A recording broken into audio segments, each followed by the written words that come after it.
Hello and welcome to Inland Empire Alive, bringing you issues, events, and perspectives from throughout San Bernardino and Riverside counties. I'm David Brady, and on today's show I'll be talking to Karina Martinez and Oscar Lobos about Open Arms, a San Bernardino drop-in center for youth run by Family Assistance Program. That's today on Inland Empire Alive.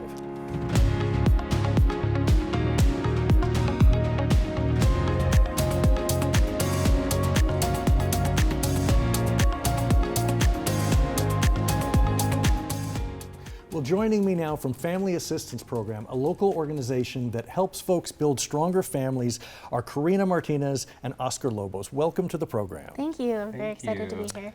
So I want to start at the very beginning. Talk to me about what Family Assistance Program does. I know you have a lot of different initiatives that kind of focus in a lot of different areas. Right, so Family Assistance Program originally started in 1985 as a domestic violence program. So up in the high desert, we started helping victims of domestic violence, and since then we have since expanded to focus on victims of human trafficking, youth populations, as well as transitional age youth, which would be 18 to 24-year-olds. You're talking like homeless, runaways? Yes, homeless runaways, just youth who are looking for any sort of resources. As for the victims of domestic violence, we still help that population. We help victims of human trafficking. We also have a program that focuses on women coming out onto parole. Are people surprised to hear that these problems exist in their community? Are people ever shocked when you talk about what you do for a living? Human trafficking, I didn't think we had that in the Inland Empire. Yeah, especially when it comes to human trafficking. I think that a lot of people are shocked hearing about how local it is to the community, especially in San Bernardino. But as you can see, when you go downtown, you can see, unfortunately, the victims out on the street working. What do you wish people knew more about their community in terms of the needs that are out there that are not being met? I wish people knew a little bit more about the youth populations that are facing homelessness, because it can be ranging from our LGBTQ shelter and the kids that are in there due to being displaced from their homes, being kicked out, or just any general youth that are using substances or struggling with issues with that, which we also provide support for. I thought it was interesting, and I was talking to the mayor of Fontana, and I know that one of the things she said philosophically in the way the city approaches homelessness is these are our residents. They may not have a home, but they are residents of the city of Fontana. I would imagine that, for a lot of these folks that you see, they came from homes in the community and now they just don't have somewhere to live. They're not from the Midwest. They didn't arrive on a bus. They got kicked out of their house, 2 blocks away. Yeah. Absolutely, go ahead. So it's like the hidden population. When we think of youth homelessness, even as somebody that has street outreach work, it is hard to identify and find unhoused youth because they're not staying in tent cities like Parisville Park. They are more, again, hidden, and they're in buildings. They're hard for even us to locate. And I think that because people don't understand youth homelessness, it's something that even the youth don't understand that they may have resources. And though people may not be busing out from these states, I run an LGBT shelter. So when people think California, they think that there's a bunch of resources for LGBT because we're open, we are accepting, we're more progressive, but when they come out here. Right, it's the blue state that, opens arms and open doors and... Yep, and I run the only LGBT shelter for any population in the largest county in the country. Wow, which is bigger than some states Yep. in the country. We talk about resources. I want to talk a little bit about Open Arms, Yes. which is specifically something we've talked about on the program before. This is you call it a drop-in center. Tell me a little bit about what that means. Yeah, so it's an all-encompassing center that its main focus is just providing resources for youth 11 to 24. And we are focusing on housing. We have since then taken on a substance use piece, so there's a lot of harm reduction. We do see a lot of youth, unfortunately, coming in with addictions such as fentanyl. That has happened quite often, so a little bit more difficult of a populace to work with, as well as getting people employed, getting them resources such as their documentation, and support groups such as gender support groups and wellness groups.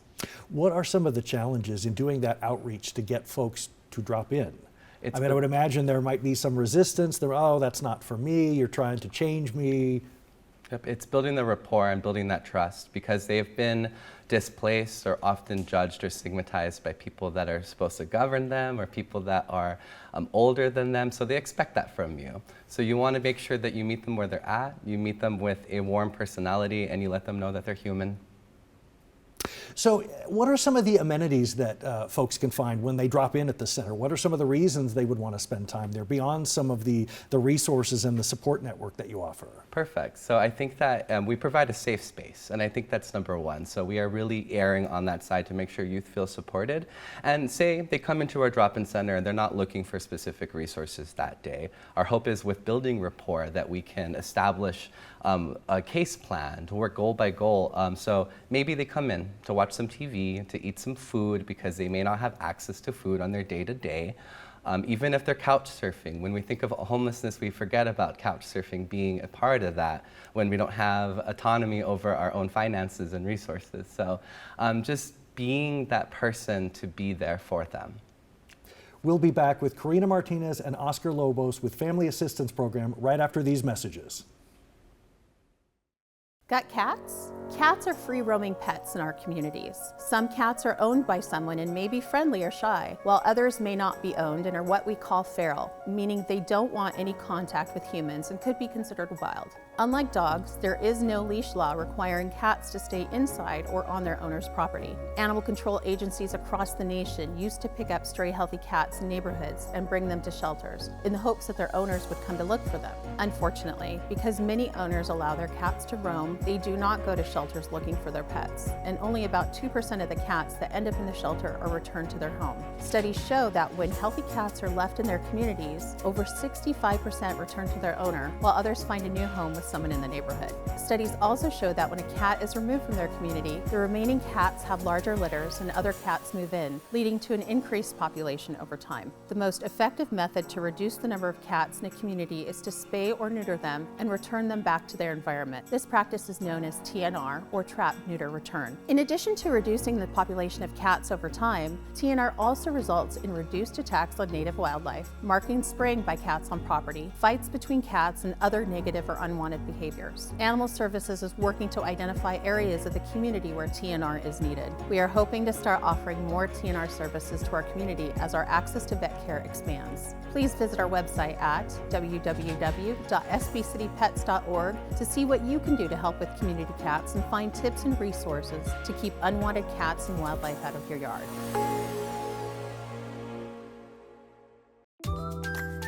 If you'd like to be a guest on Inland Empire Alive, email us at guest@iealive.com.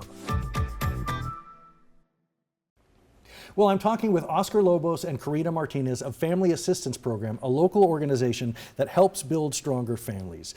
Karina, tell me a little bit about the way the organization has changed over the years. You mentioned that it started primarily with domestic violence. Was it a case of where the need just sort of outgrew the one focus and there were sort of, other things that you needed to sort of focus on? How did it change? Yeah, absolutely. So I believe that our CEO did see the need for multiple programs within our organization because they saw the need in the community. I think especially when it comes to youth homelessness, because we have so many youth shelters as well as the transitional age youth shelters, that it really became a primary focus.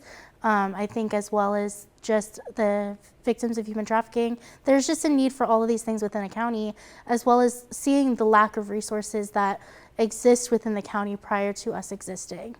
Tell me a bit about each of your roles. I know you have slightly different roles within the organization. Yeah, absolutely. So I am the community outreach coordinator.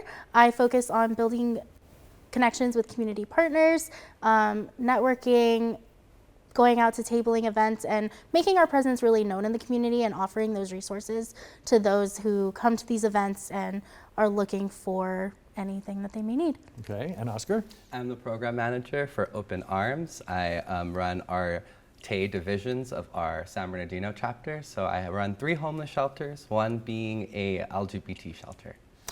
Where is the greatest need right now in the community?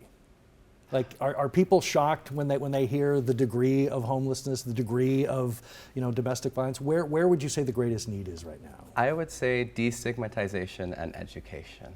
So that goes all around. The youth, they feel already judged for being unhoused. So this is why a lot of people don't come and speak up, and they don't seek resources because they don't feel comfortable. Right, you're doing houseless so. because you're homeless because you must want to be, right? You're Exactly. choosing to be. Exactly. So they feel othered from the jump. And again, as we're talking about people not understanding that this is a problem, there's less access to bridging these resources. I still work with organizations that are learning that we even have an LGBT shelter, and the lack of education and information is what keeps our youth especially away from these resources that are so vital.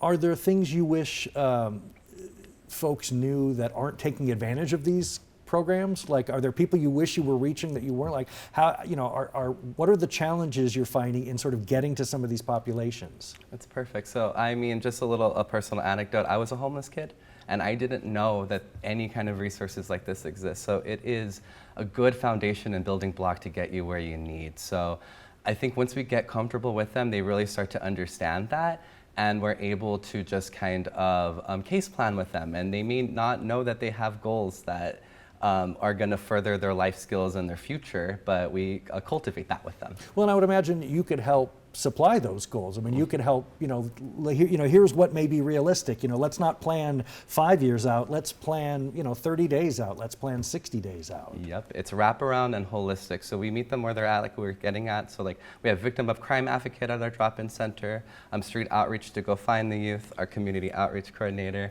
We have our substance use counselor on site. We have a peer-to-peer advocate who is within the age range of the youth we work with. So if some of us that are a little older have a hard time reaching and building that rapport, that's what they're there for. We have a health navigator, so if nobody has Medi-Cal, IAHP, get them hooked up, food stamps, what have you, so we can get them into mental health services and get them where they need to be. I want to make sure we give the web address so people can find out more about not only Open Arms, but all these other programs we've talked about today. It is familyassist.org. Open Arms is at 323 West 7th Street in San Bernardino. You can reach them by phone at 909-571-5659. What are some typical hours? When can people drop in? We are open 9 to 6, Monday through Saturday. Okay. Are there things you are planning, in the future, things change that I imagine you must see some of the same folks week after week. Yeah. Are there things that they're asking you that they want to see different? So with our support groups, we're making sure that they have a voice in what they want to see, especially with our LGBT support group. We cross the lines of talking about trans, gender affirming care, getting people access to hormone treatment, name change. These concepts that they think that may be a little further than their actuality, we get them hooked up with that. So a lot of youth are asking for that access, and we're providing it. Well, Karina, Oscar, I want to thank you on behalf of the community. Thank you for what you do for everybody, and thank you for being on the program. Thank you so much for this opportunity.